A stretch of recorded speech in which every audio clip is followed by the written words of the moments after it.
Hello everyone, চলে আসলাম dinner plate ready করে। না, এগুলো কিন্তু আমার হাতের রেসিপি নয়।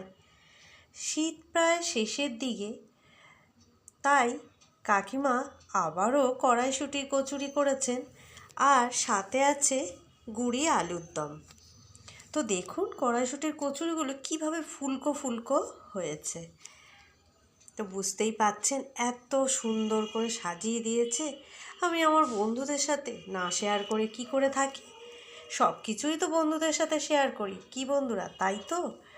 তো আজকে আমাদের এটাই ছিল ডিনারের মেনু। ভীষণই লোভনীয় একটি ডিশ, আলুর দম আর কড়াইশুঁটির কচুরি। তো কেমন লাগলো জানাবেন কিন্তু। আর এতক্ষণ ধরে ভিডিওটা দেখার জন্য অসংখ্য ধন্যবাদ প্রত্যেককে।